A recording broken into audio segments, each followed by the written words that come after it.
Le Seigneur entre nous. Amen. Nous allons prier le Seigneur. Bien-aimé Seigneur Jésus, notre Père et notre Dieu, nous voici au devant de toi, Seigneur, te remerciant pour cette occasion que tu nous accordes. Nous sommes rassemblés en Seigneur parce que toi, tu nous as aimés, Seigneur. Amen. Bien-aimé, au-delà de ça, Seigneur, tu nous as donné ta parole. Tu nous as envoyé le messager de Malachie 4. Alléluia. Il est venu pour ramener nos cœurs à toi, oh Dieu. Oh Dieu. Nous sentons les hommes les plus privilégiés de la terre.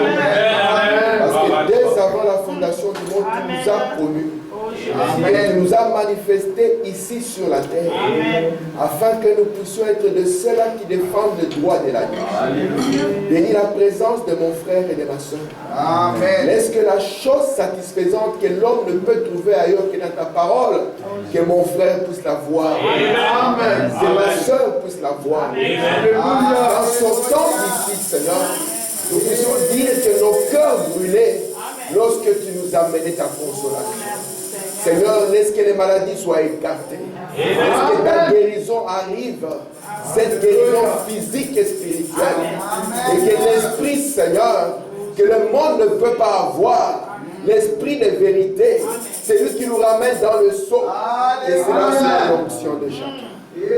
Je m'abandonne à toi, ainsi que mes frères et mes soeurs. Mets-nous de côté, ô Dieu, et donne gloire à ton nom. Qu'il puisse en être ainsi, Seigneur. Bénis les frères Armand là où il est, Seigneur. Bénis chaque frère et chaque soeur qui n'a pas pu atteindre ces lieux, Père. Mais en haut, Dieu, en ce moment, Père, bénis nos âmes et attache-les à toi, Père, au nom de Jésus-Christ. Amen. Merci, Seigneur. Nous allons nous mettre le coup de la parole. Alléluia. Est-ce que tout le monde va bien? Amen. Frère Nestor, Dieu te bénisse. Content de te voir encore après ces années. Nous allons lire dans Apocalypse chapitre 5 et nous allons lire 2-3 écritures comme ceci. Lisons la parole ensemble. Puis je vis dans la main droite de celui qui était assis sur le trône un livre écrit en dedans et en dehors, scellé de 7 sceaux. Continuons. Prenons Genèse chapitre 5, le premier verset jusqu'au deuxième verset. Ici, je vous précise, c'est la tradition de Darby. Les autres traditions en français ne vont pas ressortir la pensée de Dieu. Mais Darby a respecté ce que King James donnait, et c'est pour ça que j'ai mis la tradition de Darby. Lisons ensemble. Voici les livres de la postérité d'Adam. Lorsque Dieu créa l'homme, il les fit à la ressemblance de Dieu. Le verset 2. Il les créa mâle et femelle, et les bénit. Et il appela leur nom Adam au jour où ils furent créés. Voyez, quand Dieu les a créés, ils avaient un seul nom. Ils les appelaient que Adam. Ok, prenons maintenant la suite, le verset 3. Verset 20. L'homme appela sa femme du nom d'Ève, parce qu'elle était la mère de tous les vivants. Amen. Amen. Que Dieu ajoute de bénédictions à la lecture de sa parole. Amen. Nous allons nous asseoir. Je vous salue encore une fois au nom de Jésus-Christ. Amen. Et je vous remercie d'être là. Parce que nous pouvons ainsi étudier la parole de Dieu et être bénis. Amen. Amen. Nous sommes en train de parler ici depuis un certain temps du livre de l'Apocalypse, comme vous le savez. Et nous avons montré que ce livre est le livre que Jésus-Christ a écrit. Oui. Amen. Amen. Lorsque nous prenons Apocalypse chapitre 5, nous voyons qu'il nous est dit que dans la main droite de celui qui était assis sur le trône, il y avait un livre. Amen. Ce livre était écrit en dedans et était écrit aussi en dehors. Et ce livre était scellé de 7 sceaux. William Branham nous dit que le livre dont il est question ici, c'est le livre qui renfermait le plan de la rédemption. Alléluia. Amen. Vous comprenez? Amen. Et nous avons dit ici que racheter, c'est quoi? Racheter, c'est ramener quelque chose dans son état normal. Amen. Amen. C'est pour ça que nous voyons que quand Dieu a créé l'homme et la femme, au commencement, quand il les a créés, c'était un homme esprit. Et cet homme avait une partie mâle et une partie femelle. Et c'est pour cela que dans Genèse chapitre 5, Dieu a appelé, il leur a donné un seul nom. Il s'appelait Adam. Vous comprenez? Et aussi longtemps qu'ils étaient dans la volonté de Dieu, c'était ça leur nom. Amen. Mais si nous arrivons au chapitre 3, nous allons voir au début qu'on parle du serpent. Et le serpent va amener un enseignement.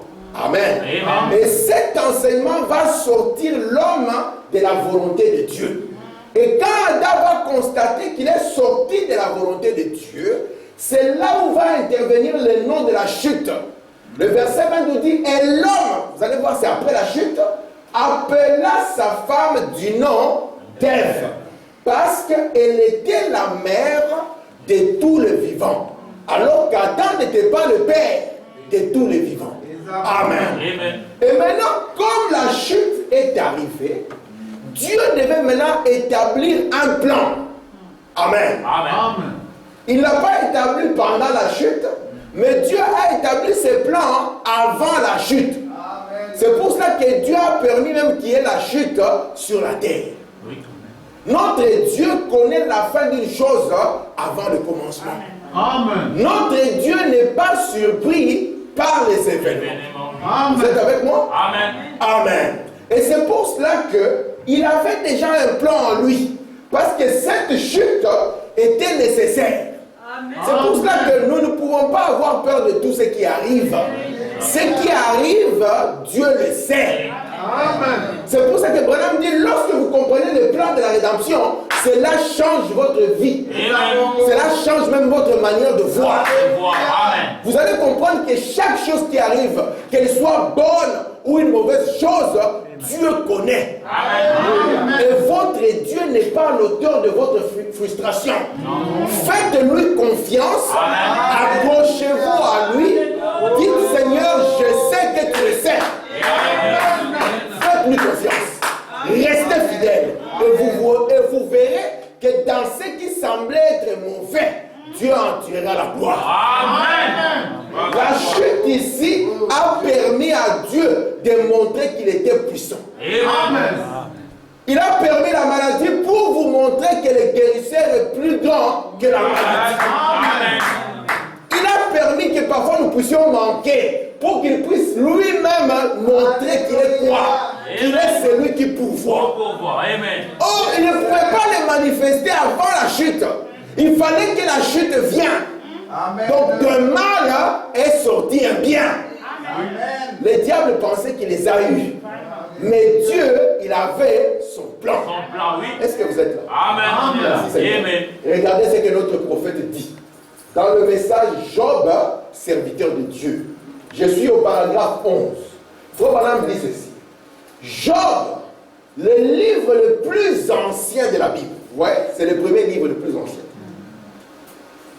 Est censé être écrit avant même que Moïse n'ait écrit la Genèse. Mais ce plus ancien livre de la Bible parlait de quoi? De la rédemption. Amen. La rédemption existait déjà bien avant cela. La rédemption est l'une des plus anciennes choses de la Bible. Amen. Est-ce que vous êtes là? Amen. Je continue dans le même paragraphe. Savez-vous que la rédemption a existé même avant? Le plan de la rédemption avait été tracé avant que le monde n'ait été formé. Amen. Pensez-y. Dieu a vu d'avance. Il a prévu la rédemption avant même qu'il n'ait formé le monde. Amen. C'est pour cela que le péché n'est pas plus fort que le sauveur. Non. Jamais. Il a permis parce qu'il avait un moyen. Avant la chute, la femme s'appelait Adam. Vous êtes avec moi? Amen. C'est pour cela que la Bible dit que toutes les familles au ciel sur la terre ne portent qu'un seul nom. Notre véritable nom, c'est Jésus-Christ. Amen. Amen. Est-ce que vous êtes là? Amen. Dieu a tracé un plan. Frère, mais comment ça m'arrive? Seigneur, est-ce que tu ne vois pas? Dieu voit. Oui, voit. Et il te dit, aie confiance. Amen. Amen. Est-ce que tu crois encore? Oui. Amen. Alléluia. Amen. Amen. Est-ce que tu crois que de ces chaos, Dieu peut faire quelque chose? Oui. Oui. Amen. Est-ce que tu crois que de ce qui semble impossible, Dieu peut le rendre possible? Oui. Amen. Amen. Il est celui qui trace le plan. Il connaît la fin d'une chose. Vous êtes là? Amen. Faites confiance au Seigneur. Je continue. En effet, la Bible dit clairement que Christ était prédestiné, ordonné d'avance, et qu'il était l'agneau de Dieu immolé avant la fondation du monde. Donc avant même que le monde ne soit, avant même qu'il y ait quoi que ce soit, Christ est déjà immolé dans la pensée de Dieu. C'est vrai. Bien avant que le monde ne soit formé, Dieu avait quoi? Dieu avait un plan de rédemption. Est-ce que vous êtes là? Amen. N'est-ce pas que ça rend les choses différentes? Oui. Faut madame dire, c'est la vieille question qui revient toujours aux gens. Pourquoi ceci est arrivé? Pourquoi est-ce qu'il a placé les serpents? Maintenant, nous ne le voyons plus dans un mauvais angle. Nous sommes d'accord. Oui, Seigneur, place les serpents. Amen. Comme ça, tu vas prouver au serpent que malgré qu'il est là et que le diable peut s'incarner, toi, tu es plus fort. Amen. Amen. Amen. Malgré qu'il semble qu'il nous a traînés jusqu'au bout, toi, tu peux nous prendre du plus profond des enfers et nous remonter. Amen. Amen. Est-ce que vous êtes là? Amen. Merci Seigneur. Regardez. Regardez dans la demeure future. J'ai coupé une partie parce que c'est cette partie qui m'intéresse. Quand je mets 3 points ici, vous comprenez que j'ai laissé une partie de la citation. Et le même plan. Quel plan? Est utilisé pour acheter quoi? C'est quoi les deux? Le monde et les personnes qui y vivent. Vous voyez ça? Parce que quand Adam est tombé, la terre a été maudite. Vous savez ça? Donc il fallait que Dieu puisse avoir un plan. Parce que Dieu a donné la terre à Adam. N'est-ce pas? Amen. C'est ça notre domaine. Ce n'est pas que nous allons monter aussi et partir, je ne sais pas comment. C'est ça notre domaine. Alléluia. Votre madame dit, il a dit que l'homme est le Dieu de la terre. Et comme son domaine avait été pollué, Dieu, qu'est-ce qu'il a fait? Il a arraché les titres de propriété et l'a gardé. Afin que l'usurpateur ne puisse pas dire c'est sa terre.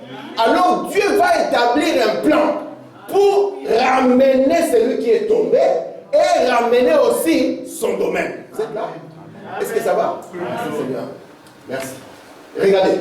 Ce que Dieu a fait pour racheter son monde, il a formé le même plan pour racheter quoi? Son peuple. Donc Dieu avait le même plan. C'est toujours le même plan pour racheter l'homme et le même plan pour racheter son peuple. Car le Dieu immuable ne change aucun de ses plans. Ni quoi que ce soit. C'est une chose tellement glorieuse. Amen. Si un frère était arrivé à 10 heures et qu'il portait une chemise jaune et qu'il a toqué la porte de Dieu, que Dieu a ouvert, si vous voulez que Dieu ouvre, venez à 10 heures avec une chemise jaune, Dieu va ouvrir. Amen. Parce que Dieu ne change pas ses plans. Est-ce que ça va? Amen. Merci Seigneur. Regardez. Genèse chapitre 3. Il a dit alors, puisque tu as écouté la voix de l'église, vous voyez? Vous êtes avec moi? Amen. La voix de ta femme, parce qu'aujourd'hui on a plusieurs voix. N'est-ce pas? Oui. Qui essaie d'étouffer la voix de Dieu. Mamie, il faut madame dire, même la voix de l'église essaie d'étouffer la voix de Dieu. C'est vrai. Vous comprenez ça? Amen. Ah, Branham compare. Il dit, regardez au temps d'Élie. Vous voyez Élie, le prêtre. Il dit, ce qu'Élie faisait, c'était la voix de l'église. Alors qu'il y avait aussi la voix de Dieu. Notre attachement, ce n'est pas s'attacher à ces 4 murs, non. Non. Nous devons nous attacher à la voix de Dieu. Parce que la voix de Dieu, c'est la voix de la vie. Amen. L'église, ce n'est pas la finalité. Venir à l'église, c'est bien. Mais la finalité, c'est vous entrer en Christ, devenir Christ. Amen. Amen. Puisque tu as écouté la voix de ta femme et que tu as mangé de l'arbre auquel, regardez ce que Dieu avait fait. je t'avais donné, c'était un ordre. Cet ordre, tu n'en mangeras point. Le sol sera maudit. À cause de qui? À cause de toi. C'est à force de peine que tu en tireras ta nourriture. Ça reste jusqu'aujourd'hui. Amen. Tous les jours de ta vie. Il continue. Il te produira des épines et des ronces. Donc avant, il n'était pas là. Amen. Tous les frères étaient frères. Mais alors que la chute est arrivée, l'eau a été, faut même dire, l'approvisionnement en eau a été coupé. Parce que les épines, c'est un signe de manque d'eau. Quand un frère est tendre, qu'il a l'eau de l'esprit, il ne sera pas piquant vis-à-vis des autres. Amen. Mais quand il va lui manquer l'eau de l'esprit, il faut même dire c'est une feuille, une épine est une feuille qui commence à faire quoi? À s'entourer sur elle-même. Elle devient le centre alors que Christ doit être le centre. Et après un moment, pourquoi tu ne m'as pas fait? Pourquoi tu ne m'as pas appelé? Pourquoi moi? Pourquoi pas moi? Vous comprenez ça? Oui. Amen. Regardez. Et tu mangeras l'herbe des champs. Oui. Avant, il mangeait les fruits. Il mange maintenant le fumbois, les histoires, comme je parlais avec ma femme, je dis, je ne comprends pas comment on peut aimer cette affaire. C'est une question de goût. Donc regardez. C'est à la sueur de ton visage que tu mangeras du pain. Oui. Voilà pourquoi Paul a dit, celui qui ne travaille pas sera pauvre. Amen. On continue. Jusqu'à ce que tu retournes dans la terre d'où tu as été pris. Vous voyez maintenant, Frère va dire, Adam n'est pas tombé dans son âme. Voilà, ici, Dieu est en train de s'adresser à l'homme extérieur. Vous voyez ici, non? Il lui dit, d'où tu as été pris, car tu es poussière, et tu retourneras à la poussière. C'est cet homme tiré de la terre qui pouvait cultiver, n'est-ce pas? Genèse chapitre 2. Et Dieu lui montre maintenant que son domaine est maudit et que lui-même doit retourner à la terre. Donc, ce n'est plus comme Dieu avait fait auparavant. Quelque chose est arrivé, ça a déplacé ce qui était dans sa position normale. Mais nous avons vu que notre Dieu, qu'est-ce qu'il a fait? Notre Dieu maintenant a placé le plan pour racheter. Et il dit qu'il va racheter les deux. Il va racheter le peuple, n'est-ce pas? Amen. Et puis il va racheter quoi? Le monde. C'est ce que nous avons vu. C'est pour ça que la notion du fond du monde prend tout son sens ici. Et dans le peuple ici qu'il va racheter, nous aurons les deux peuples. N'est-ce pas? Amen. Nous aurons ici Israël, qui est son peuple dans le naturel. Et puis nous aurons les gentils. Vous êtes avec moi? Amen. Amen. Et ici, nous aurons aussi ça, le monde ou la terre, n'est-ce pas? Oui. Vous êtes là? Amen. Et ainsi, le plan de Dieu, c'est que nous appelons le plan de la rédemption. Amen. Amen. Par rapport à ces trois types de gens que je vous montre ici, ces trois types de choses, aura des noms différents. Ça va? Amen. Quand le plan de Dieu s'adresse à Israël, le plan de la rédemption, ça s'appellera les trompettes. Vous êtes avec moi? Amen. Quand le plan de la rédemption s'adresse aux gentils, elle s'appellera les 7 âges de l'église. Quand le plan de Sceaux, vous voyez, s'adresse à la terre, ça s'appellera les 7 coupes ou les 3 malheurs. Est-ce que vous êtes là? Amen. Mais c'est ça le plan de la rédemption. Est-ce que ça devient clair? Amen. Ça vous fait du bien? Amen. Merci Seigneur. Regardez. Eh bien, le tout, le plan de la rédemption tout entier repose sous quoi? Sous ces sceaux. Les livres tout entiers. Donc maintenant, la manière dont Dieu devait ramener Israël, la manière dont il devait ramener les gentils, la manière dont Dieu devait ramener la terre, Dieu a caché cela. Amen. Amen. Sous forme des sceaux. Est-ce que ça devient clair? Amen. Donc il faut d'abord que les sceaux se brisent pour que nous puissions savoir comment Israël sera ramené, comment les gentils seront ramenés, comment cette terre sera renouvelée. Amen. Est-ce que vous êtes avec moi? Amen. Alléluia. Donc voilà, on dit, ça sera toujours la même terre. Même Alléluia. quand on dit que les ciels et la terre vont passer, il faut voilà dire ça, ce n'est pas être anéanti.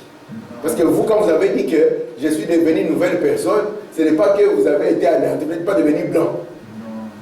Il n'y a qu'un seul blanc ici, c'est moi. Ok, Dieu vous bénisse. On continue, regardez. Maintenant, il faut vraiment me dire quelque chose d'important. Soyez avec moi. Je suis en train de vous remettre dans l'esprit d'Apocalypse pour que je dépose des choses calmement et que ça vous fasse du bien. Regardez. Parce qu'il faut que vous compreniez le plan de la rédemption. Vous ne serez pas bougé. Mais si vous ne comprenez pas le plan de la rédemption, un oiseau va passer quelque part, ça sera une prédication quelque part, et vous allez courir dans tous les sens. Mais si vous avez les sceaux, parce que j'ai dit que la différence entre nous et tous les autres, ce sont les sceaux. Oui. Amen. Parce qu'il faut, madame me dit, avant les sceaux, c'est présumé. Amen. Et présumé, il faut, madame dire, c'est devenir aventurier. S'aventurer sans aucune autorité. Donc, on peut voir un homme qui vient et il commence à présumer. Il est dans l'aventure. Mais Dieu nous a aimés. Nous ne sommes pas dans l'aventure. Amen. Amen. Regardez maintenant. Il faut maintenant dire quelque chose de merveilleux. Dans l'exposé, page 9. Cette étude, l'étude des âges, s'impose comme préalable du reste de l'Apocalypse. Car, regardez la succession. Des âges sortent quoi? Les sceaux. Des sceaux sortent, les trompettes sortent, tel l'éclatement initial d'une chandelle romaine. Je sais que cette citation a intrigué beaucoup de gens. Qu'est-ce que faut maintenant venir là? N'est-ce pas? Pourquoi il dit que des âges sortent les sceaux? Des sceaux sortent les trompettes, et les trompettes sortent le coupe. Et c'est comme l'éclatement initial, et le coupe contient le fléau. Vous voyez ça? Et c'est tel l'éclatement initial. Il faut voir, qu'est-ce que tu veux nous dire par là? Amen. Amen. Vous voyez, les 7 sceaux, c'est la chose la plus puissante qu'il faut vraiment apporter. Yes. Vous savez ça? Quand les 7 anges sont venus vers frère Branham, les Alléluia. frères qui étaient avec lui, ils ont dit que son corps a perdu de sensibilité pendant plusieurs jours. Et c'était un événement que Branham, parce que nous, nous ne sommes pas des aventuriers. Frère Branham avait parlé de ça avant que ça n'arrive. Donc ce n'est pas un hasard où quelqu'un a amené une nuée. La seule personne qui nous a montré comment voir cette nuée correctement, c'est Branham. Parce que les gens l'avaient amené comme ça apparaissait dans les journaux. N'est-ce pas? Branham a dit non, c'est pas comme ça. Il faut le tourner. Vous voyez? Parce que lui, il savait ce que cela renfermait. Oh! Le sceau, comme Madame dit, c'est une révélation. C'est un mystère qui est caché. Yes. Et quand le sceau est brisé, la révélation est donnée. Oh! Dieu a une manière de donner la révélation. La première condition pour qu'une révélation vous soit donnée, il faut, je dis bien, il faut un prophète. Amen. Vous comprenez ça? Amen. Pas un pasteur, pas un docteur. Je dis bien, il faut Un prophète. première condition. Deuxième condition, pour que ceci arrive, il faut que ce que Dieu avait prévu dans son plan soit passé. Vous comprenez ça? Amen. Est-ce que vous captez ça? Amen.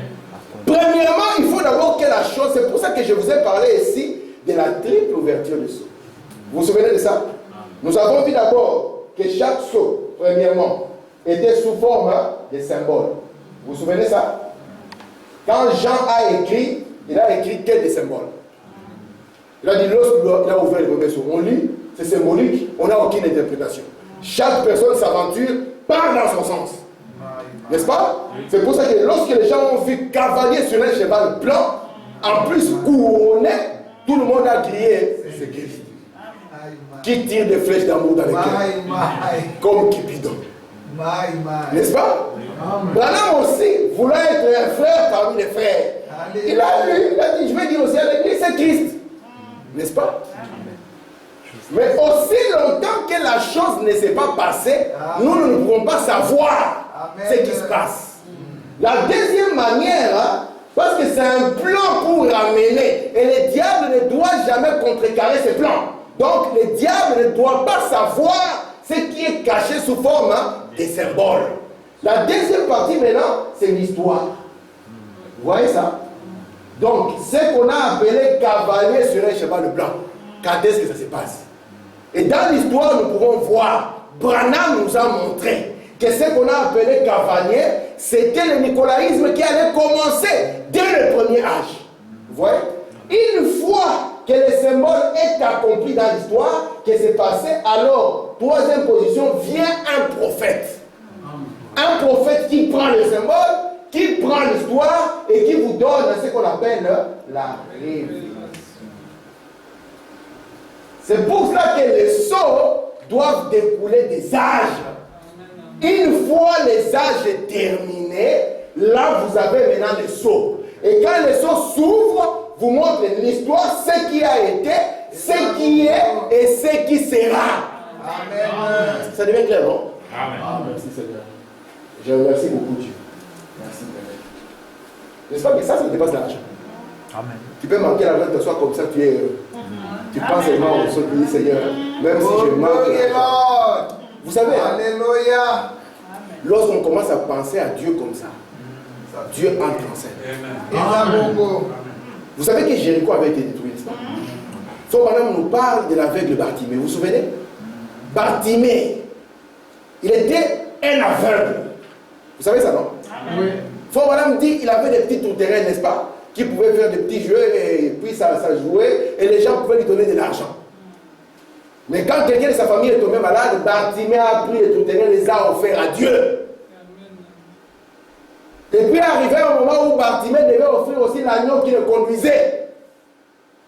C'était comme si rien n'allait. Bartimée, tu as prié le Seigneur, mais qu'est-ce qui ne va pas? Check un peu ta vie. Comme on a parlé à Job.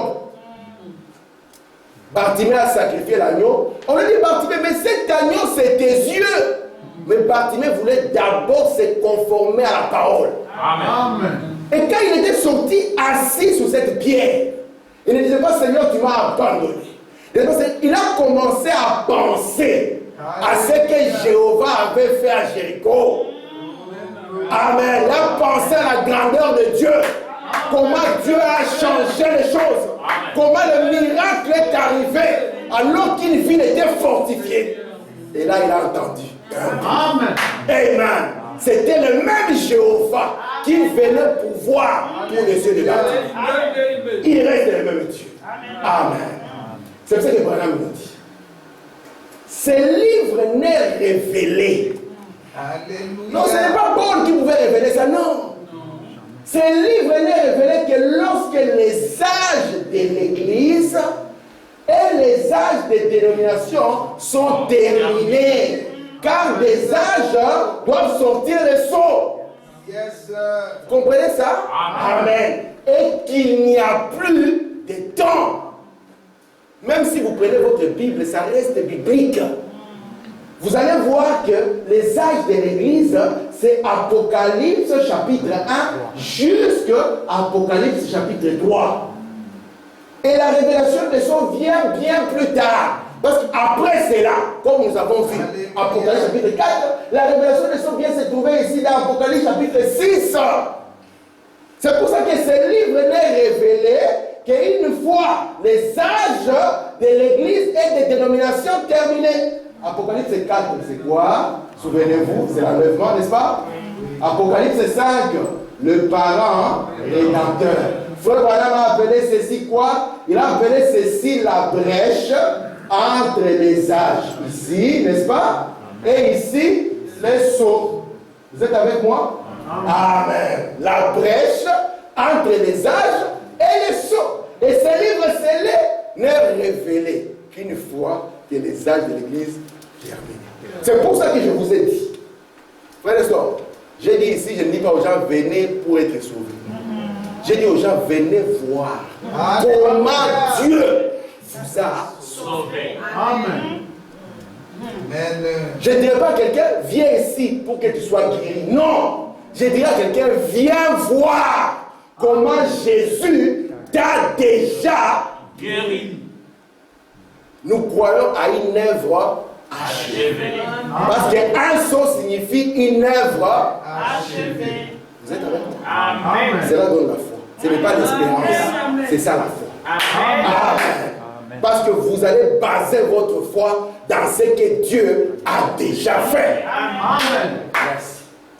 Il dit, il n'est révélé qu'une fois que les actes de l'Église et les actes de l'élévation sont, et c'est là où des âges vont sortir. Vous voyez ça maintenant? Amen. Continuons. Et cette situation est terrible. Hein? C'est terrible, cette situation est grave. Je suis dans le 7e psaume, paragraphe 9. Ne commencez pas à lire sans moi. On peut y aller? Amen. Maintenant, j'aimerais bien éclaircir chaque fois que j'en arrivais à l'un de quoi? À l'un de ces sceaux. Écoutez, Frère Branham. Tout ce que j'avais déjà cru à ce sujet et que j'avais lu chez d'autres personnes était comment? Était contraire à ce qui m'était donné dans la pièce. C'est terrible ça, non? Ça m'a fait, quand j'ai lu cette citation, ça m'a fait froid. Branham a dit tout, pas une partie, tout. C'est là. Une fois, il dit ici, chaque fois que j'en arrivais à tout ce que j'avais déjà cru, c'est que lui-même il croyait à ce sujet. Peut-être dans un partage entre frères, peut-être après une lecture quelconque, parce qu'un prophète est fait pour ne pas dire ses propres pensées, n'est-ce pas? Amen. Et que j'avais lu chez d'autres personnes, des éminents docteurs, Branham dit, était contraire à ce qui m'était donné dans la pièce. C'est pour ça que si je sais que Branham a eu dans la pièce, je n'ai pas peur. Amen. Même si c'est contraire à ce que vous croyez, ça ne bougera pas. Amen. Parce que je sais que ce que Branham a reçu dans la pièce, amen, et que ça ne peut pas être populaire dans ces milieux-là parce que c'est tout à fait contraire. Amen. Vous êtes là? Amen. Amen. Merci Seigneur. Alléluia. Vous êtes là? Amen. Ça vous fait du bien, ça, non? Amen. Ça console le cœur et ça guérit la chair. Amen. Regardez. Bon, Apocalypse chapitre 5, deuxième partie. C'est ainsi que Dieu a procédé. Vous voyez? C'était contraire. Avec son livre scellé des sept. Maintenant, aussitôt qu'il détache ceci, donc il enlève le sceau, cette révélation apparaît directement. Amen. Amen. Et va d'un bout à l'autre jusqu'au dos du livre. Écoutez, c'est pourquoi vous pouvez prendre le nom de Jésus-Christ et le démontrer de la Genèse à l'Apocalypse. Même si c'est contraire par rapport à ce que les autres ont donné, cette révélation, on peut la démontrer de Genèse à l'Apocalypse. Il continue. Et montrer que Père, Fils et Saint-Esprit n'existent pas. Voyez-vous, cela va d'un bout à l'autre de la Bible et révèle cela. Amen. Je me suis assis une fois avec mes enfants. J'ai dit, je vais prendre Jésus dans l'Ancien Testament et vous le montrer jusque dans le Nouveau Testament. J'ai dit, remarquez, quand Moïse a croisé la colonne de feu, Amen, il a dit, Israël va me demander qui tu es. Amen. Et j'étais étonné que dans la Bible de mes enfants, on avait même mal traduit. Il dit, mais c'est Bible en français, pourquoi on s'enfonce d'année en année? Il a dit, je suis celui qui...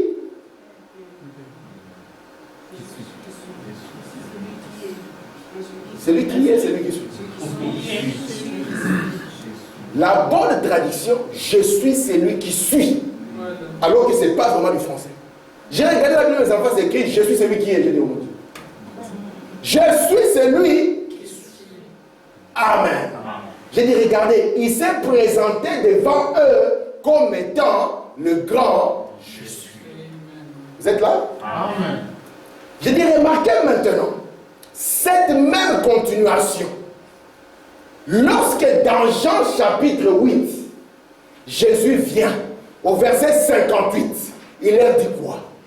Avant qu'Abraham fût, il aurait dit en bon français, j'étais. Mais Dieu n'est pas le futur. Dieu n'est pas le passé. Dieu, il est au temps présent comme la foi. Amen. Et c'est pour ça qu'il dit, avant qu'Abraham fût, je suis. Amen. Mais comment Jésus a parlé comme ça? Déjà dans l'Ancien Testament, je suis celui qui suis. Maintenant ici encore, avant qu'Abraham fût, je suis. Il ne s'arrête pas là. Lorsque maintenant il apparaît devant Paul, il réunit le tout.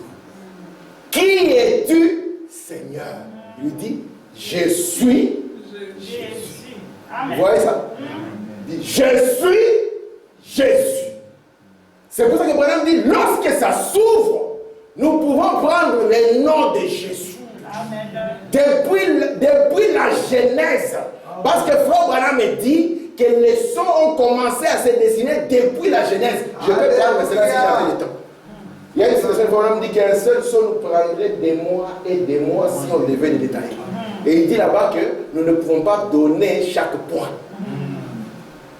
Et vous savez que la finalité de chaque plan, c'est le 7e son.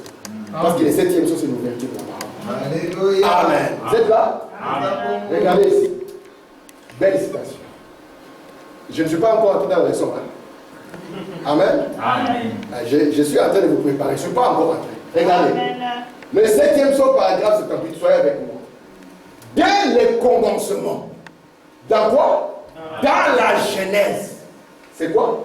C'est 7e chapitre où c'est 7e sceau, il en est question.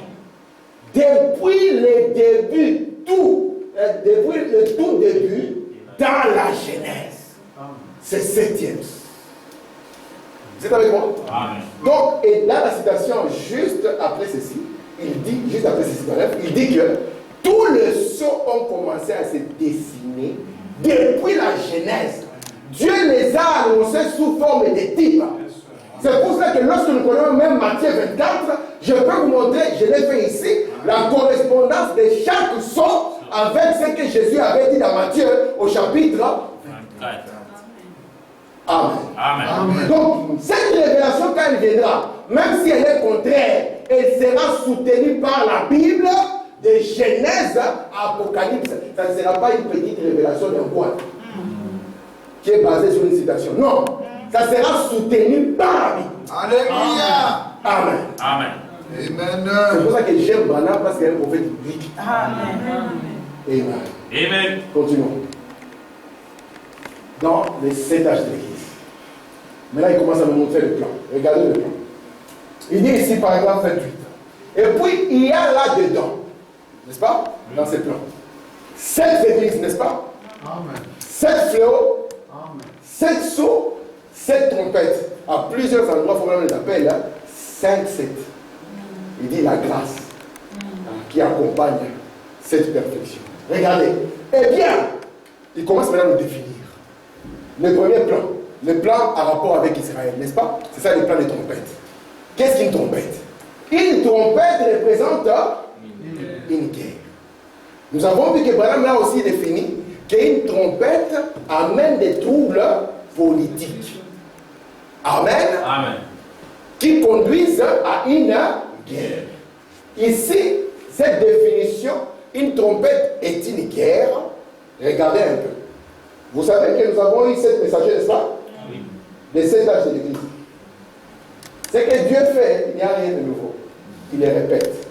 1, 2, 3, 4, 5, 6 et 7. Vous êtes là? Oui. Chaque messager devait venir avec un message. Or, vous savez que l'Église, c'est Israël. Vrai ou faux? Amen. Mais dans quel domaine? Dans le domaine spirituel. N'est-ce pas? Pas dans le domaine physique. C'est dans quel domaine? Dans le domaine spirituel. Ici, bon, ça va? Non, c'est le setage De l'église. Attends, je fais ça pour que.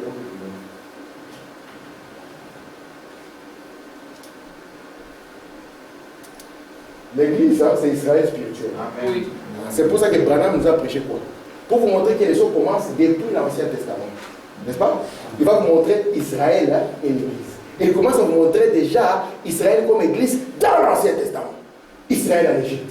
Israël à la mer Rouge, n'est-ce pas? Kadesh Barnea. jusqu'à ce qu'Israël danse. Vous comprenez ça? Vous êtes là? Maintenant, ici, l'Église a aussi reçu cette trompette. Mais ce ne sont pas les trompettes de la fête des trompettes. Ici, chaque messager qui venait, il sonnait une trompette, n'est-ce pas? Et quand il sonnait une trompette, ça déclenchait aussi une guerre.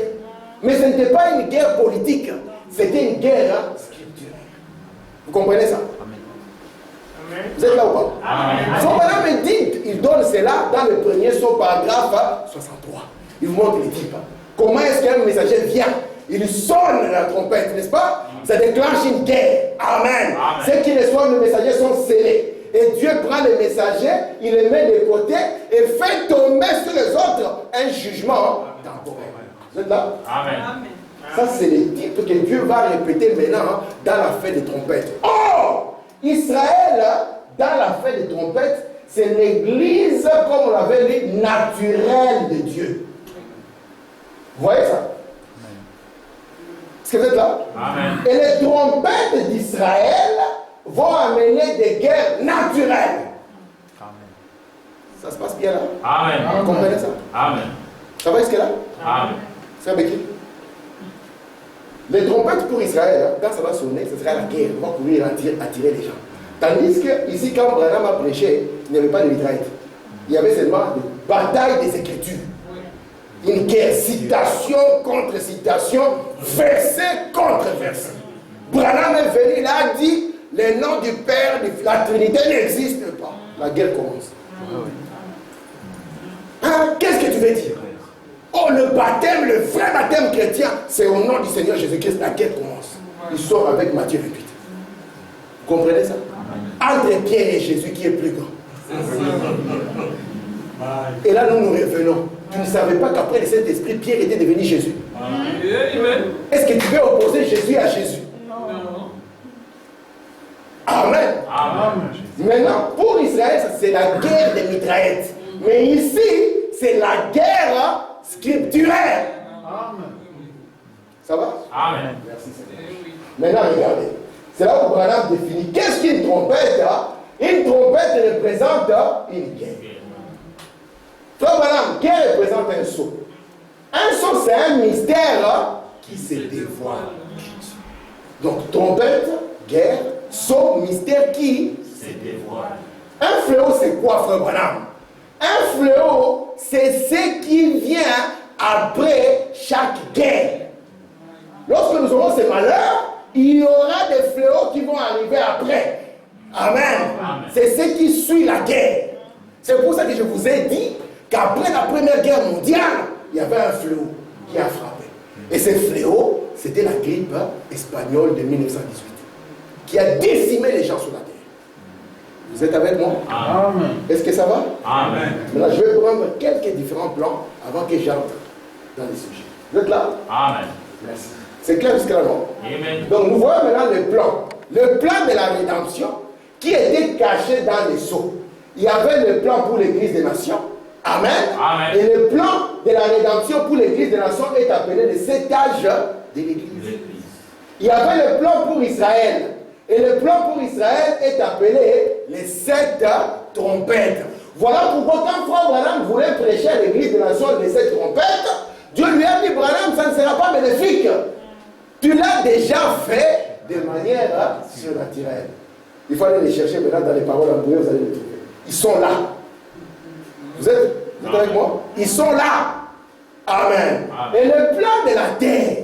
Parce qu'il faut qu'Adam est ramené. Il faut que son domaine soit ramené aussi, non?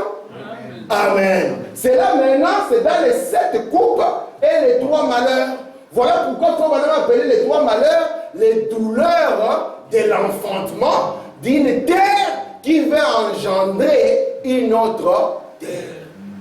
Vous êtes avec moi? Amen. Je vis les nouveaux cieux et une nouvelle terre. Amen. Amen. Ça va jusque là? Amen. Merci Seigneur. Continuons dans les détails. Regardez maintenant. Le plan de rédemption qui concerne l'Église, nous nous sommes attardés là-dessus, n'est-ce pas? Amen. Nous avons commencé à la Pentecôte. Jésus n'était pas né le Christ. C'est Frère Branham qui l'a dit. Oui. Dans quel message, frère est-il? possédant les portes de l'ennemi. Vous êtes avec moi? Amen. Jésus n'est pas né le Christ. Sinon, ça contredirait même la Bible. Jésus est devenu le Christ au baptême des gens, lorsque le Saint-Esprit est descendu pour le oindre. C'est pour ça que les apôtres ont dit que vous tous ici, vous savez que Dieu a oint Jésus du Saint-Esprit, allant de lieu en lieu, guérissant les malades. Voilà pourquoi la Bible nous avait parlé dans Daniel qu'il y aura une période jusqu'au oint, n'est-ce pas? Et la période jusqu'au oint, Frère Branham l'avait placé à l'an combien? À l'an 30, n'est-ce pas? Amen. Et nous allons voir maintenant que Jésus va faire un ministère de 3 ans et demi. Et ici, on va tuer le Seigneur Jésus. Vous vous souvenez? Amen. Et quand on tue le Seigneur Jésus, la même année, l'an 33, le Saint-Esprit que Jésus avait promis. C'est pourquoi Jésus était mort. Il redescend. Amen. Amen. Il vient allumer les chandeliers.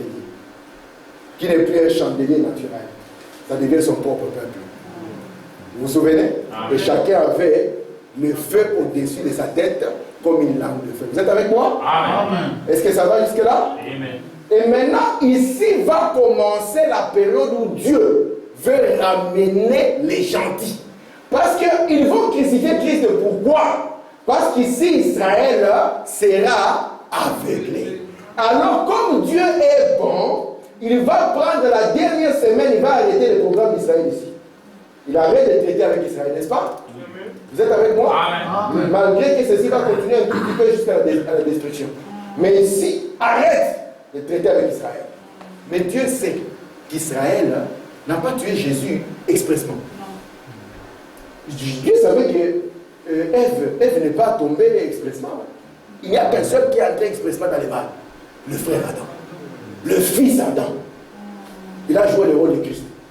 Il a dit, elle est dedans, j'entre aussi. Parce que je l'ai présenté comme une partie de moi. Elle ne peut pas être une partie de moi seulement dans les bonnes choses. Même dans les problèmes, elle reste moi sous forme de femme. Elle est tombée parce qu'elle n'était pas l'original. Mais aujourd'hui, l'Ève d'aujourd'hui ne tombera plus. Amen. Vous êtes avec moi? Amen. Est-ce que ça va? Amen. Maintenant, Dieu commence à ouvrir son plan. Ici, maintenant, l'an 33, le Saint-Esprit descend. Quand le Saint-Esprit descend, cette église de l'an 33 jusqu'à l'an 53, elle sera pratiquement composée plus de juifs. Vous voyez ça? Et ça se passera plus chez les juifs. Mais en 53, Paul arrive à Éphèse. Ce n'est plus chez les juifs. Il établit l'église là-bas. Il appelle même des frères grecs, des frères chinois, s'il pouvait aller à l'époque, même des arabes. Lisez votre Bible. Ce sont nos frères. Amen. Amen. Un frère arabe. Je vais vous envoyer une photo où il y a un frère arabe qui est en train de lire une brochure. Là-bas, ils lisent la brochure de l'autre côté. Un frère, oui, comme ça. Un vieux papa, comme un musulman avec sa barbe, en train de lire une brochure. Une photo qui est en train de tourner. Regardez maintenant. Donc, dès l'an 53, va se lancer la visitation de Dieu aux gentils. Selon Romains, chapitre 11. Vous voyez ça?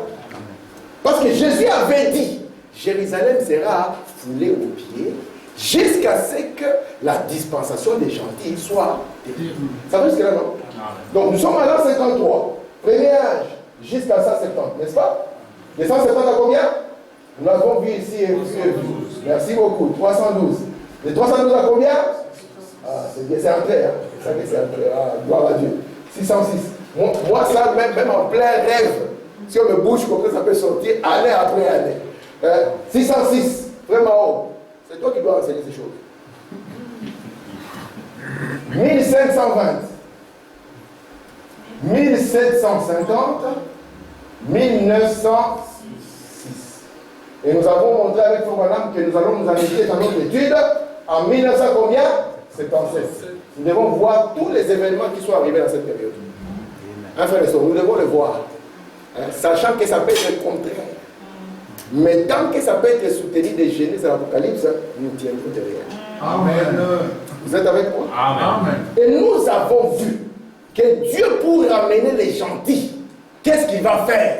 Il va accomplir ce qu'il y a dans Apocalypse chapitre 1 jusqu'à Apocalypse chapitre 3. C'est pour ça que si vous regardez dans Apocalypse chapitre 1 jusqu'à Apocalypse chapitre 3, chapitre 1, Jésus présente les 7 gloires de sa personne. Et il commence à révéler à chaque église une partie de sa gloire.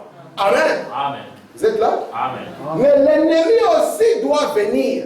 Parce que l'église dont il est parlé dans Apocalypse, ce n'est pas Ecclésia. N'est-ce pas? Nous avons vu ça, n'est-ce pas? Ce ne sont pas seulement les élus. Mais il est parlé des deux vignes. La vraie et la fausse vigne. Et Dieu maintenant, pour défendre son peuple, il envoie les 4 onctions. Vous êtes avec moi? Amen. Merci Seigneur. Nous avons vu que là, nous allons partir avec l'onction d'union. Merci mon Dieu. Ici, nous allons partir. Donc, là, nous allons partir avec l'onction de l'homme. Et puis, l'onction, ici, c'est l'onction du bleu. Ici, l'onction de l'homme. Et ici, l'onction de l'aigle. Vous voyez que Dieu même place sa parole correctement. Dieu n'a pas placé l'aigle au début. Dieu place l'aigle où? À la fin. Et l'aigle représente la révélation. La révélation ne vient pas au début. La révélation vient à la fin.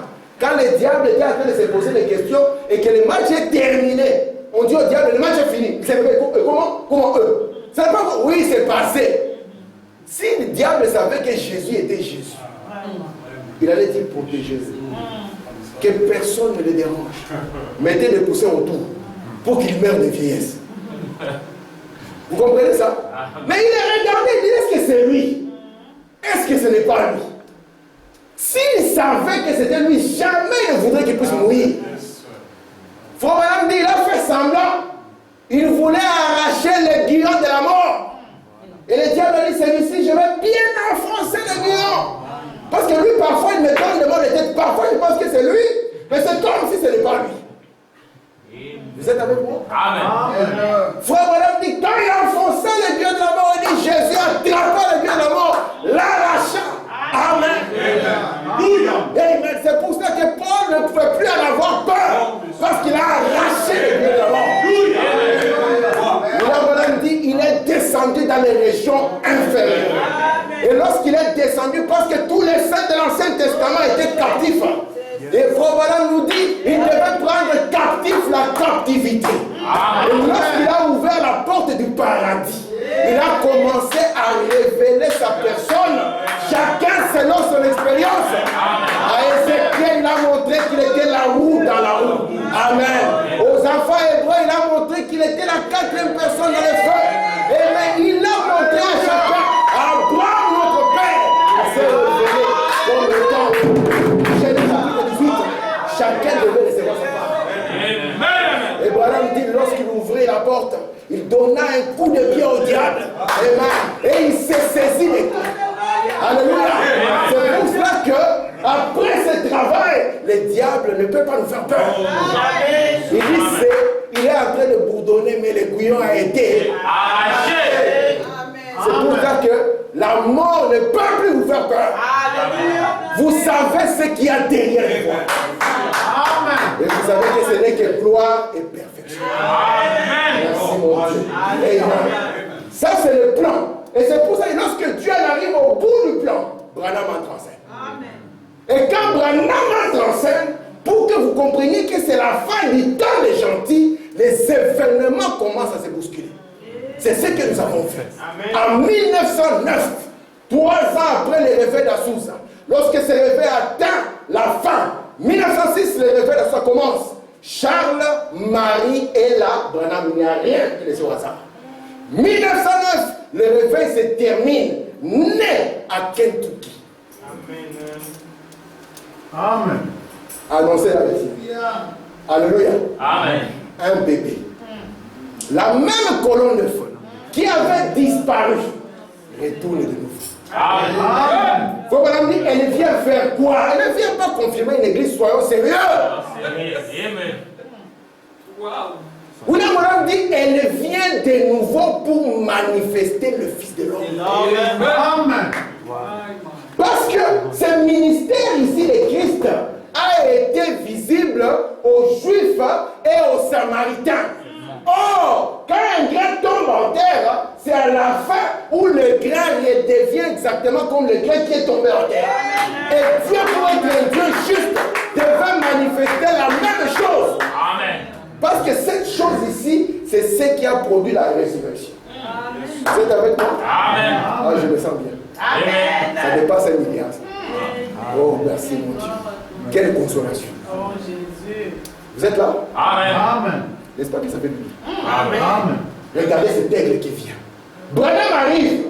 Viens, frère Branham, viens nous raconter, viens nous raconter. Qu'est-ce qui se passe? 1909, nous sommes dans les derniers âges de l'Église. Frère Branham dit c'est un âge court, avec des événements terribles. 1900 combien? 1906 commence l'âge. Qu'est-ce qui se passe? 1909, Vincent de Frère Branham a su la structure des réveils et des nuits. Mais il y a un jeune homme qui arrive avec un réveil qui ne finit pas. Amen. Parce que c'est le grain lui-même. Amen. Amen. Merci mon Dieu. 1914, j'ai écrit ça en rouge. Parce que je change le tableau. 1914, nous sommes là. Le monde entre en guerre. Et ce n'est pas un hasard. Nous avons lu avec Frère Branham que c'était le déclenchement du 6e saut. Vous vous souvenez de ça? Amen. Amen. Ici, l'église va marcher sous le 4e saut. Et il y a le 6e saut qui commence à courir aussi. Nous sommes dans un parallélisme. Ça va jusque-là? Amen. Amen. 1914. Nous arrivons ici. En 1900 combien? 1918. Qu'est-ce qui se passe? La fin de la guerre s'arrête, un fléau frappe. La grippe espagnole est là. D'accord? Dieu commence à avancer. Ici, il arrive à la fin du plan des gentils. Il veut commencer directement. William Branham dit, vous voyez, pour nous, ça a pris 2000 ans. Il dit, pour Israël, ça va tomber dans une période, il dit de manière simultanée. Je vais vous lire la citation si vous voulez. Vous comprenez ça? Amen. Est-ce que c'est clair jusqu'à là? Amen. Merci mon Dieu. Ici, 1918, Branham c'est un jeune homme, n'est-ce pas? Il est un jeune homme. Mais durant cette période ici, Dieu lui a déjà parlé. Vous savez ça? Dieu lui a déjà parlé. Il lui a déjà dit le bois. Alléluia. Amen. Ne suis pas ton corps d'une quelconque manière. Car lorsque tu seras grand, j'aurai moi quelque chose de faire. Le temps est parti. Je ne suis même pas entré dans ma leçon. J'aurai quelque chose que moi, Dieu, je veux faire. Amen. Posez la question à la Bible. Auquel des prophètes, Dieu a-t-il jamais parlé ainsi? Parce que ce ministère qui vient, Frère Branham me dit, ça a été prophétisé depuis l'Ancien Testament. Il n'en était pas ainsi de Paul, dit Frère Branham. Dieu a commencé déjà à les manifester dès la Genèse. Je peux vous montrer Branham dans la Genèse. Alléluia. Il a commencé déjà à l'exprimer là-bas. Parce que c'est le ministère oméga de Jésus-Christ. Amen. Alléluia. Vous êtes là? Amen. Est-ce que vous le croyez? Amen. Merci Seigneur. Frère Nestor, tu crois que c'est bon? Amen. Amen. Amen. Merci, merci Mabeki, ça me fait du bien. Amen. Alors, Branham ici, il commence à voir le mouvement pentecôtiste qui prend de l'ampleur. Et Branham dit, ça sera la porte ouverte à mon message. Donc je vais m'accrocher à eux. C'est pour ça que Dieu, quand il va commencer, Dieu va lui dire, va chez les pentecôtistes, va chez les pentecôtistes. Vous voyez ça? Qu'est-ce qui va arriver ici? Lorsque nous tombons ici, 1918, nous arrivons en 1922. 1922. Qu'est-ce qui se passe en 1922? En Italie, il y a un homme qui devient Premier ministre. Il s'appelle Mussolini. Vous voyez, les Duce, les chefs. Très fier. Il parle avec arrogance. C'est un dictateur. Vous voyez ça? Vous êtes là? Amen. Branham est toujours là en train. Il essaie de partir à l'est. Il essaie de se rechercher. Il essaie de se rechercher. Vers les années 29, 30, ce garçon va donner son cœur à Dieu. Vous comprenez ça? Amen. Et qu'est-ce qui va se passer? Regardez, continuons simplement. Décidième chose commence. Quand il arrive ici, souvenez-vous, en 1918, la première guerre s'arrête. Pourquoi il s'arrête? Nous a dit Frère Branham. Pourquoi il s'arrête? Nous avons vu que c'était la même chose que Ézéchiel avait parlé. Vous vous souvenez de ça? Et que Dieu avait dit arrêtez les vents. Donc les vents se sont arrêtés. Pourquoi les vents se sont arrêtés en 1918? Parce que Dieu devait appeler les gentils. Et Dieu devait faire aussi quoi? Ramener Israël. Ici, si les vents continuaient, ils allaient détruire le monde. Et si le monde était détruit, les gentils n'étaient pas encore complètement ramenés. Parce qu'ils n'avaient pas encore reçu le message de restauration. Ils savaient que la restauration des dons, mais ils n'étaient pas encore ramenés dans une église éphésienne. Amen. Vous voyez ça? Amen. Et Israël n'était pas encore dans sa terre. Mais en 1917, déjà, les premiers contingents arrivent déjà à Tel Aviv. Et le chiffre 17, c'est le chiffre de Frère Branham. Amen. Amen. Il arrive déjà, les premiers contingents arrivent à Tel Aviv. Tel Aviv, la terre des rachats, par laquelle on va racheter les autres terres. De la même manière que Jésus était la terre rachetée, par laquelle Dieu a racheté les autres. Vous voyez ça? Amen. Alors, nous sommes en 1922. Ça va les événements? Amen. L'église, regarde, vous, église, gardons nos yeux sur Élie. Parce que c'est le seul moyen pour nous d'être enlevés, n'est-ce pas? Amen. Nous gardons les yeux sur Élie. Israël va regarder les événements politiques, n'est-ce pas? Amen. 1922, Mussolini arrive. Ça n'a rien à voir avec l'église, n'est-ce pas? Amen. Est-ce que Mussolini a à voir avec nous? Non. Je ne veux plus projeter. Je m'arrête là pour que je vous donne juste de place et nous partirons, comme le temps est passé. Sinon, je vous prendrai ici des heures. Et en rentrant, vous risquez de ne pas revenir tous la prochaine fois. Regardez. Alors, regardez. Nous sommes en 1922. 1922, ici, dans les domaines politiques, Mussolini en français, n'est-ce pas? Ici, William Branham, Dieu est toujours en train de courir derrière lui, n'est-ce pas? Vous pouvez voir tout ce qui va arriver. Comme c'est durant presque cette période que Branham étant enfant, on va lui tirer une balle dans les pieds. J'avais 14 ans. Ouais, c'est presque la même période, n'est-ce pas? Et quand il est dans l'hôpital, on a dit à Branham, tu as eu de la chance. Le vein, allait presque éclater, n'est-ce pas? Donc il ne faut pas bouger. À cette époque-là, il n'y avait pas l'anesthésie comme on connaît. Et Branham, en train de dormir, il entend simplement comme ça. Donc c'est l'artère qui a éclaté. Et l'enfant commence à descendre dans l'enfer. Il a crié papa. Il n'y a pas de papa là-bas. Il a crié maman. Il n'y a pas de maman là-bas. Il a crié Dieu. Il faut le dire, il n'y a pas de Dieu là-bas. Alléluia. Et il a dit, c'est un endroit qu'on ne souhaiterait même pas à son pire ennemi. Et qu'est-ce que Branham a vu? Il a vu des femmes maquillées. En train de faire ouh. Branham a vu des femmes maquillées. C'est pour ça que quand Branham a commencé à marcher avec Meda, ils étaient dans le supermarché. La scène que Branham a vue l'a amené à s'arrêter à s'asseoir. Parce qu'il avait ce qu'il avait vu en enfer, il a vu cela sur la terre. Parce que l'enfer, on va le voir dans le 5e trompette, que l'enfer, on a vu que le capuchon s'est ouvert. Amen. Et que les sauterelles ont été déversés. Je vais vous montrer l'impact de cela. Vous êtes avec moi? Amen. Nous sommes en 23, n'est-ce pas? Le jeune homme se recherche. Il dit à Dieu ce qu'il me sauve, n'est-ce pas? Il veut commencer les services. Il faut que Dieu cherche ces garçons. Parce que c'est vous, tel que vous êtes, vous avez un travail précis que personne d'autre ne peut faire. Ce que vous devez vous laisser, c'est vous qui devez le faire. Frère Branham dit Noé ne pouvait pas amener le message de Moïse, ni de quelqu'un d'autre. Vous voyez ça? Alors, vers les années 30, Branham s'est converti. Quand il s'est converti, il est frappé par la foi d'un jeune homme. Ce jeune pasteur-là s'appelle Roy Davis. Roy Davis, quand on venait, il y a un incrédule qui est venu. Il a dit, Jésus vous a promis que vous pouvez boire un breuvage mortel. Il a mis du poison. Vous, les croyants de Jésus, venez boire. Tout le monde était assis tranquille. Il y a un jeune homme qui ça lui a fait mal. Il a dit, non, toi c'est trop. S'il faut que je meure quand je crois. Il s'est avancé, il a pris le poison, il a bu. Les anciens étaient là. Ils ont dit, tu as fait une erreur. Et il n'est pas mort. Hein. Mais l'incrédule n'a pas cru. Hein. Vous pensez que si Jésus était descendu de la croix, Satan allait quoi? Jamais. Le film nous dit, quand vous voyez ça, c'est que ce n'est pas un croyant. Ce n'est pas le langage d'un croyant. Les jeunes abusent, parce qu'il a bu le boisson jusqu'à terminer. Il est assis. Mais l'homme n'a pas cru. Après un moment, il a marché avec Branham. Il a demandé à Branham, viens consacrer les femmes pour qu'elles deviennent prédicatrices. Les mamans pasteuses.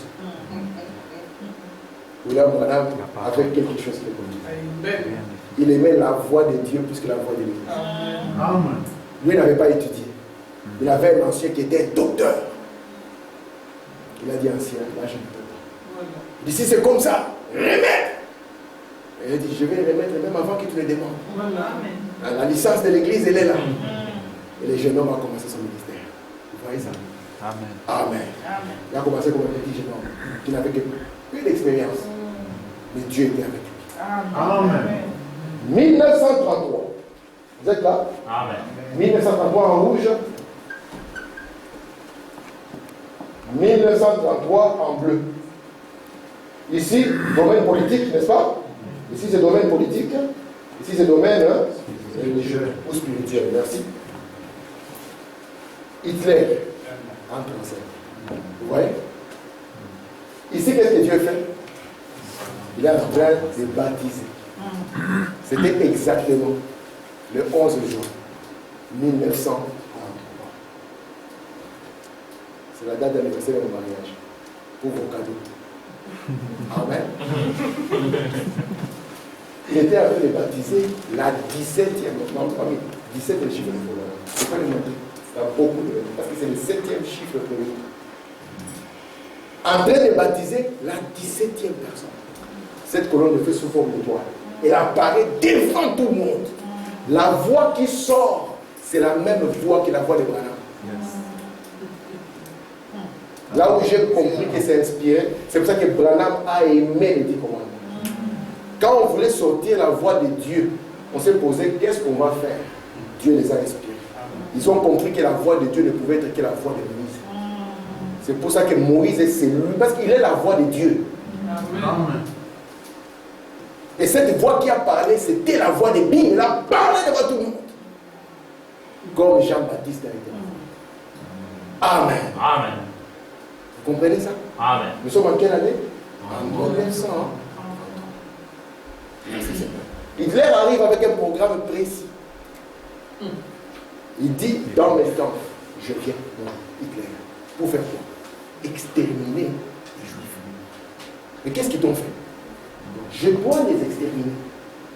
Pourquoi? Une onction est sur. Alléluia. Vous êtes avec moi? Amen. Regardez.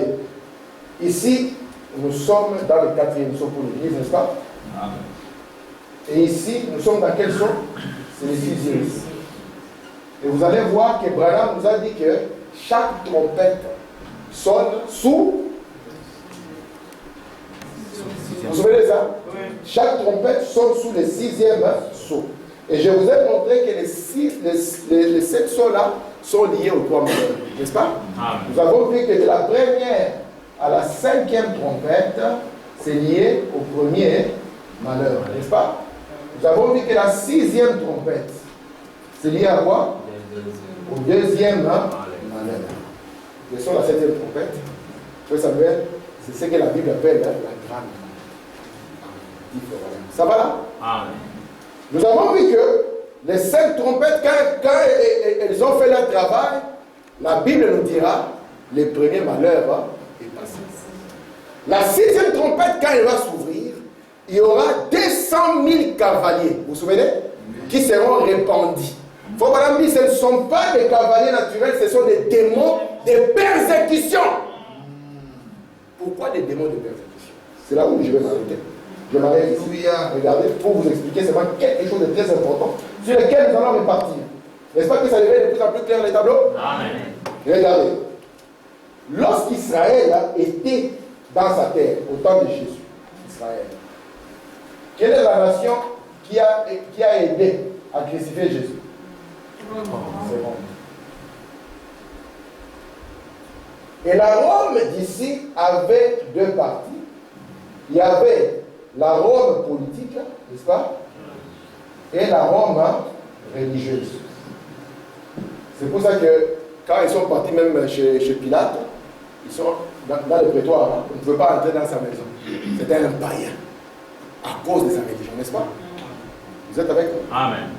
Et cette Rome, elle avait les deux côtés, le côté religieux et le côté politique. C'est cette Rome ici qui va massacrer Israël en l'an 70 de notre ère sous le règne des Titus. Mais avec le temps, nous avons vu avec vous en 312 ce qui va se passer. C'est que la religion romaine sera remplacée par quoi? Par le catholicisme. Vous voyez? Et à cette époque, juste après cela, la Rome politique va disparaître. Vous voyez? Est-ce que vous voyez ça? Amen. Parce qu'après un moment, il n'y aura plus de César. La Rome, on va dire la chute de l'Empire romain. Mais les gens ont oublié que c'est la chute de l'Empire romain politique. Mais la Rome païenne est devenue la Rome papale. Le Maximus Pontifex est avec nous. Vous le voyez quand il passe. Est-ce que je mens? Non. Maintenant, cette partie politique, Rome en a besoin. Parce que cette église va s'appeler une église chrétienne. Quand il faut persécuter les juifs, ils ne peuvent pas se permettre. Le peuple ne peut pas venir dire aux catholiques, prenez le couteau, allez déchirer les gens. Non, parce que la Bible, frère. Maintenant, il faut que cet esprit puisse trouver notre puissance politique. C'est comme cela qu'en 22, il va commencer encore à Rome avec Mussolini dans le fascisme. Le même esprit qui avait tué Israël. Vous êtes avec moi? Amen. Je vous ai montré ici que leur salutation, pareil, n'est-ce pas? Et cet esprit va encore aller sur Hitler. Avec César et Hitler. Vous voyez ça? Même chose, l'aigle et tout ce que vous voulez. C'est vraiment le même esprit. Et cet esprit politique qui arrive, à quoi? Il a la haine des Juifs. Est-ce que c'est clair? Amen. Amen. Et Dieu accepte ça pourquoi? Il s'agit du plan de rédemption. Parce que les trompettes, quand elles sonnent, elles provoquent des troubles politiques et ils suscitent des gens qui sont des pharaons. Comme au temps de qui? Au temps de Joseph qui ne le connaissait plus et qui ont commencé à maltraiter Israël pour qu'Israël retourne dans sa terre. Et ici, on le maltraite tellement qu'il commence à sentir le désir de retourner chez eux. Vous voyez ça? Amen.